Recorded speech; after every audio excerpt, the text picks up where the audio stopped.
Good morning. Good morning, everyone, and it's good to see you all here today.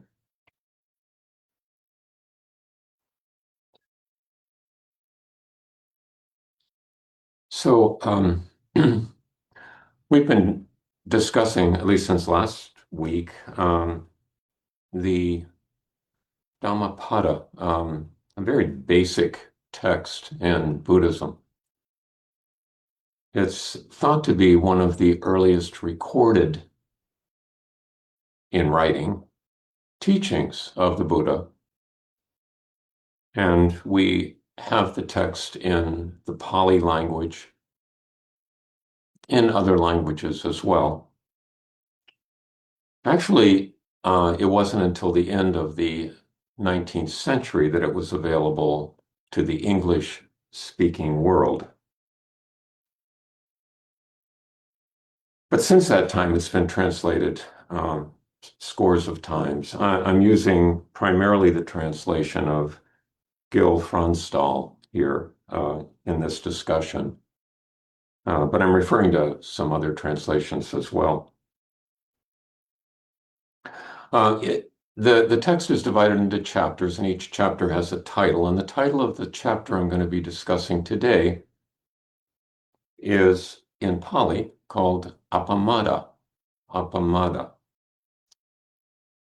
And Appamada is the opposite of pamada.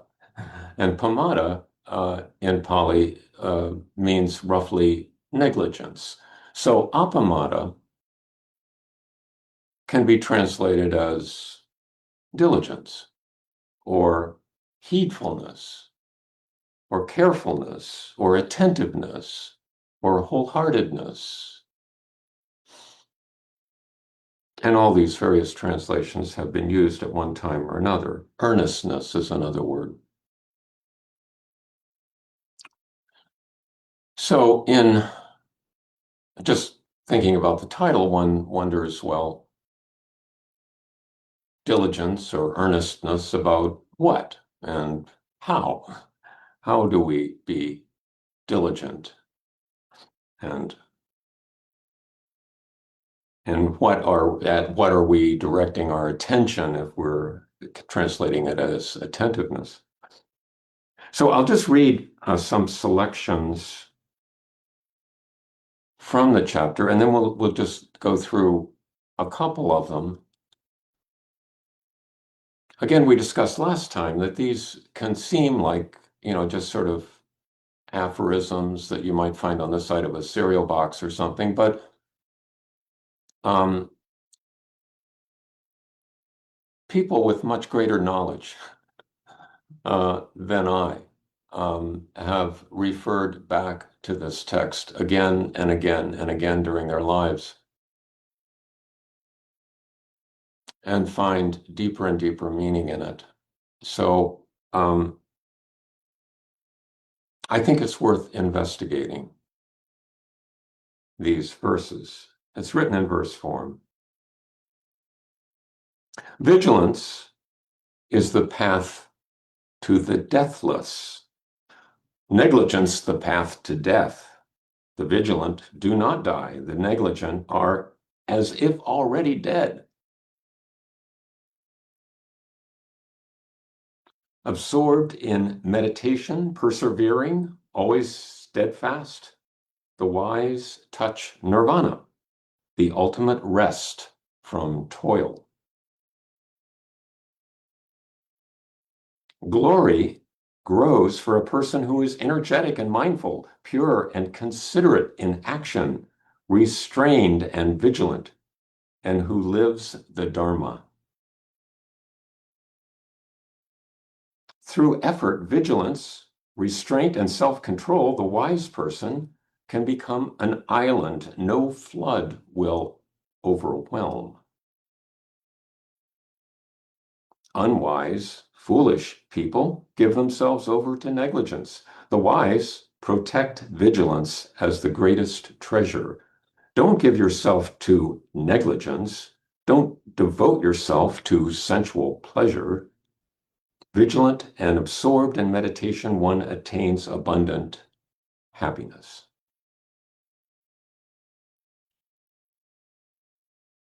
So going back through that a bit, vigilance is the path to the deathless. The Pali word for deathless is amata, and it comes up frequently in early Buddhist texts.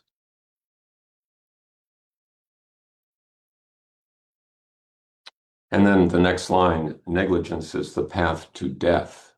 So what is really what is the Buddha saying here? Clearly, the Buddha did not believe that one could be immortal.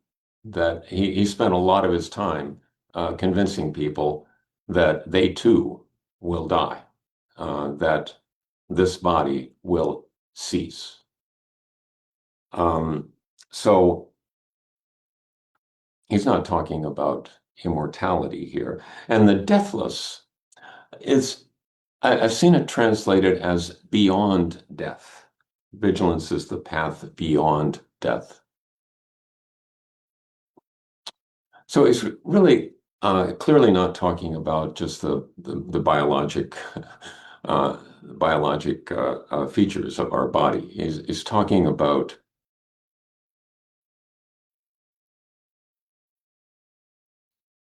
the cycle of craving, grasping, disappointment, and distress.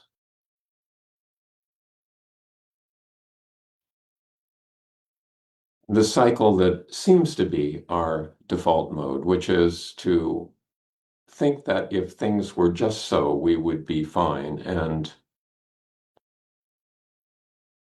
working real hard to make them just so, and then finding out when they are just so, they don't last, or it's not what we expected, and it's disappointing, and we're distressed. But that cycle of craving and disappointment, craving and distress, the vigilant can somehow be beyond that. So vigilant in what? He says the negligent are as if already dead. It's kind of like the unexamined life is not worth living.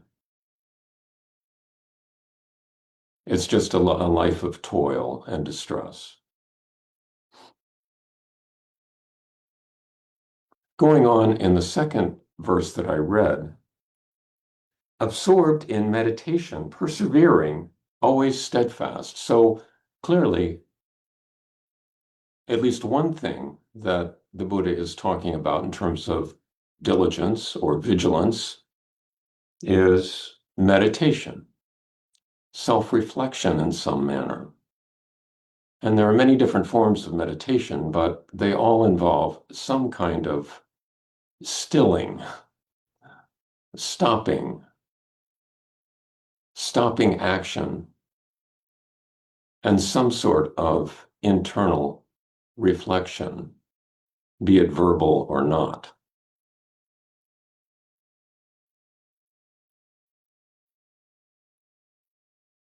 The wise touch nirvana, the ultimate rest from toil.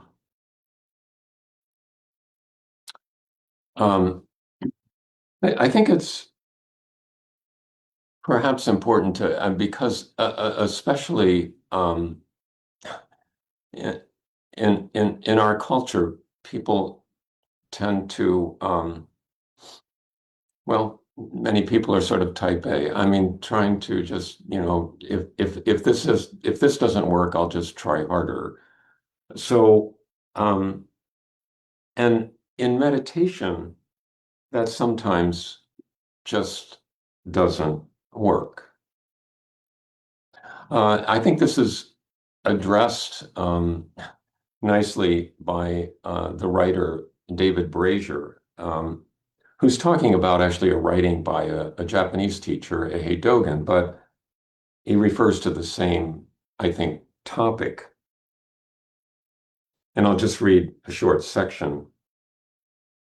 Some people seem to think that the aim of spiritual practice is more and more consciousness, as though one is going to be on an alert all the time. This is a mistake. It would be exhausting. It is not the condition of an enlightened being. It is the state of a person who is a nervous wreck. We are nervous wrecks because we are trying to sustain an illusion, the ego ideal. We are self-conscious because the self that we are conscious of is not real, and so is highly liable to let us down. This fear of being let down by our favorite illusion manifests as conceit, manipulation of others, the half-truths of social intercourse, stress, and all the hypocrisy of ordinary life. When we know the self for what it truly is, we do not need to keep it in our consciousness all the time. We are no longer on guard. We can trust natural unfoldment. Thus, the myriad occasions of daily life are all trustworthy.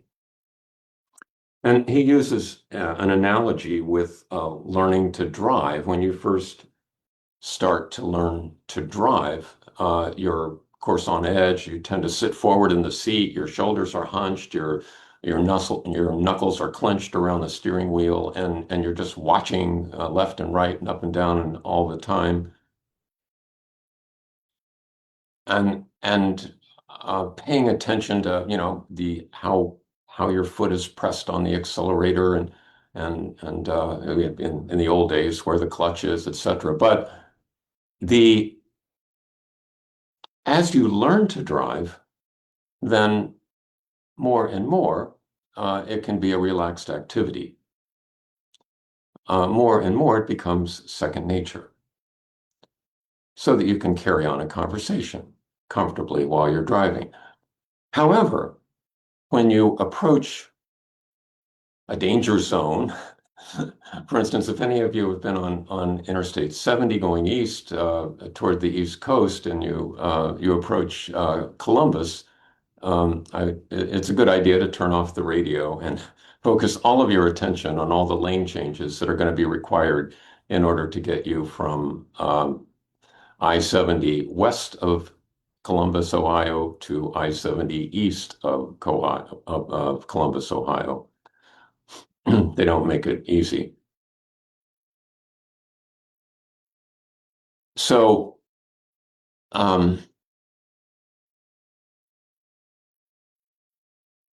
this diligence that we're talking about is not just sort of a state of hyper alertness, but it's a state of ongoing awareness, ongoing intention, as we'll get to in these subsequent passages.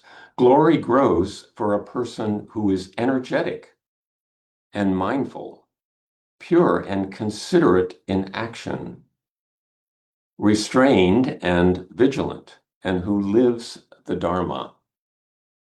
So in this verse, the Buddha is bringing in the ethical element. First, he was talking about meditation as a practice to devote one's diligence to. And here he's talking about action, consideration in action. So intentional action, speech, action. Restrained and vigilant. Many of the sort of ethical maxims in Buddhism are stated in terms of the negative, like restrain from killing, restrain from stealing, restrain from sexual misconduct, restrain from intoxicants.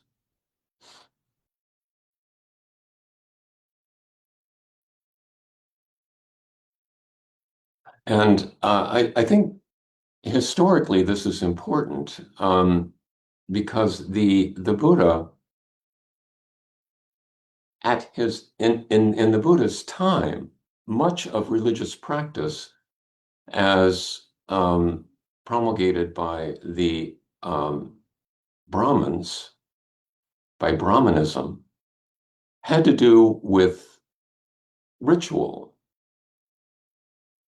It was a worldview that included a caste system, and the Brahmins, or the priestly caste, were endowed with certain esoteric teachings and could perform certain rituals to help people get to a better place.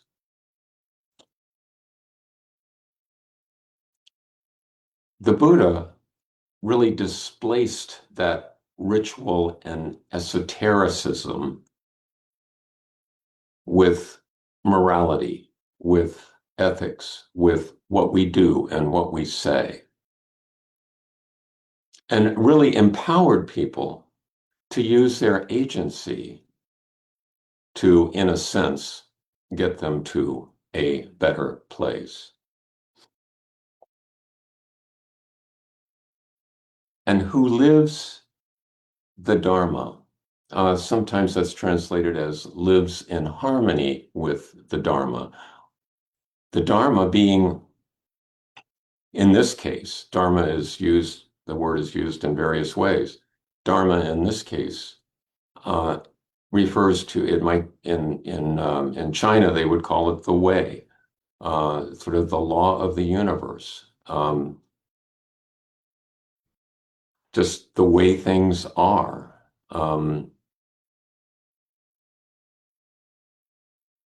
The view of the Buddhist view of the universe is that it's constantly changing, that it's constantly evolving, it's in process. But it's not a random process. It's a process that adheres to certain laws. For instance, the law of cause and effect. And one who behaves in a manner that is in harmony with this unfolding of the universe is said to be exercising appropriate ethical behavior.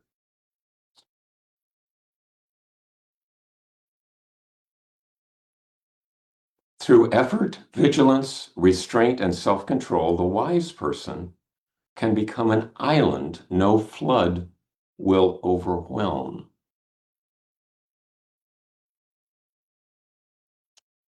The idea of flood here refers to another teaching in Buddhism, the effluence, the things that can interfere with our spiritual well-being. Such things as addiction to sensual desire, not that people can't enjoy things, but addiction to sensual pleasures,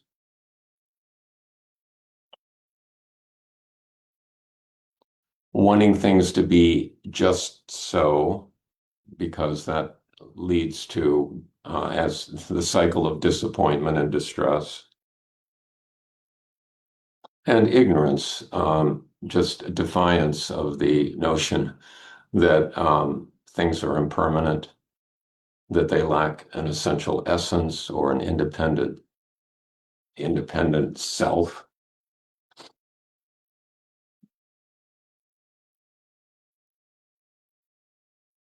And the promise here for the wise person is that they will have resilience, basically, can become an island no flood will overwhelm. Not that things won't happen, but that they will be manageable. And that would include the inevitabilities of old age, sickness, and death. Unwise, foolish people give themselves to negligence. The wise protect vigilance as the greatest treasure. Sometimes talking about foolish people, I think it's a common translation. Sometimes it's translated as ignorant people, which doesn't sound much better.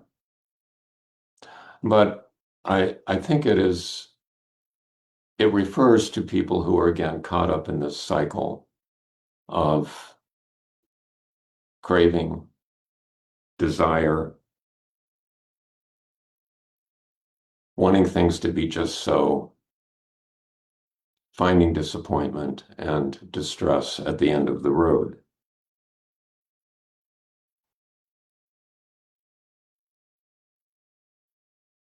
Don't give yourself to negligence. Don't devote yourself to sensual pleasure. Vigilant and absorbed in meditation, one attains happiness.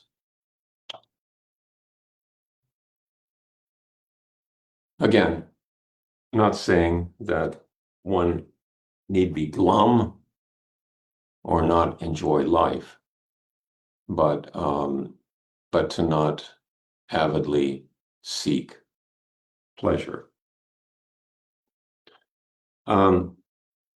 There are a couple stories or a couple sections here from another translation of the Dhammapada by Narada. And Narada includes some stories that were part of a commentary by Buddhaghosa in the, I believe, the 6th century, who was from Sri Lanka, a Theravadan commentator on the Dhammapada.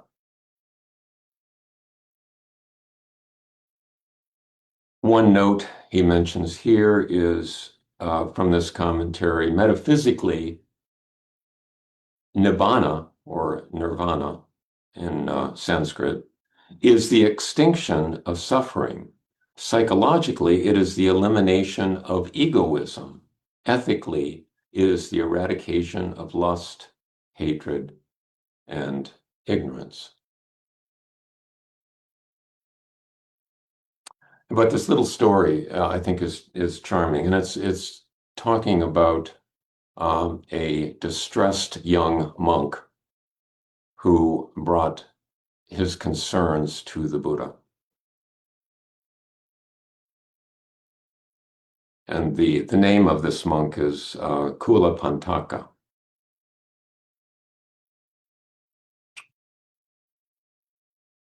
So Kula Pantaka could not memorize a verse of 4 lines of the Dhammapada, trying for 4 months, and he was advised by his brother monk to leave the order. But he was reluctant to do so. The Buddha, understanding his temperament, gave him a clean piece of cloth and asked him to handle it, gazing at the morning sun. By his constant handling of it with his sweating hands, it soon got soiled. This perceptible change made him reflect on the impermanence of life. He meditated and attained arhatship, or in other words, he attained awakening.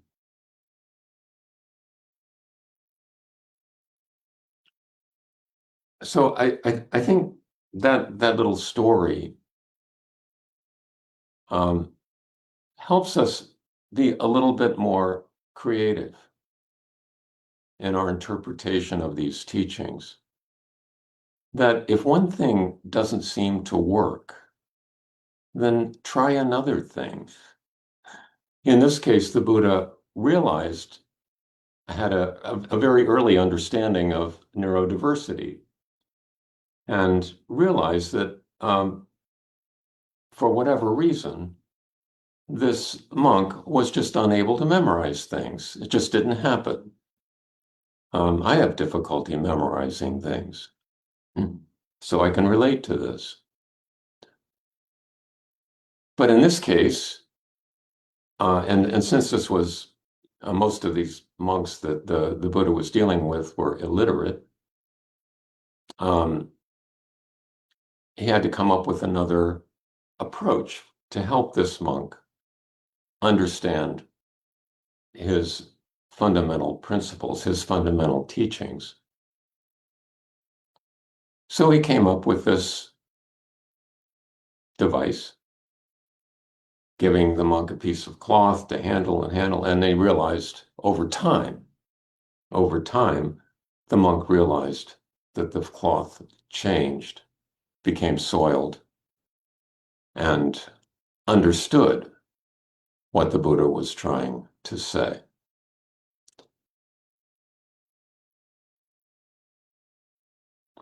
So I think this applies both to meditation and to ethics. If if if one particular way that you're treating your meditation practice just over an extended period of time doesn't seem to work, then move to another device, move to another way of working with your meditation practice. And likewise, in ethical situations, if things just don't seem to be working, then it's time to rethink, try something else.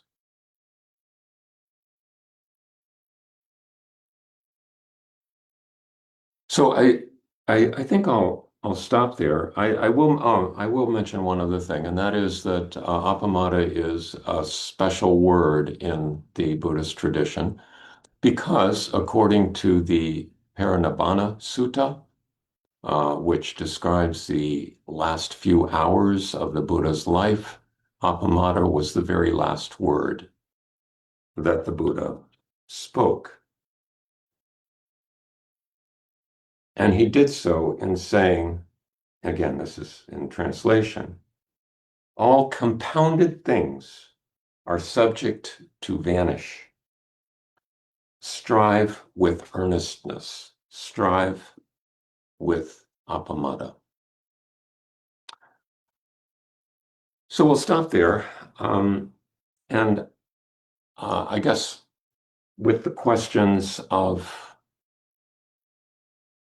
well, we'll go back to the original questions.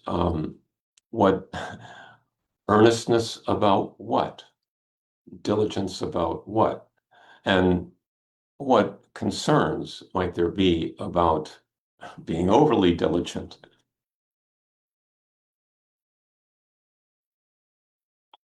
And also, how can we apply these teachings practically in our daily life, which is what the Buddha was concerned about? Thank you very much for listening, and we'll go into breakout rooms and we'll be back in just a few moments. Thank you.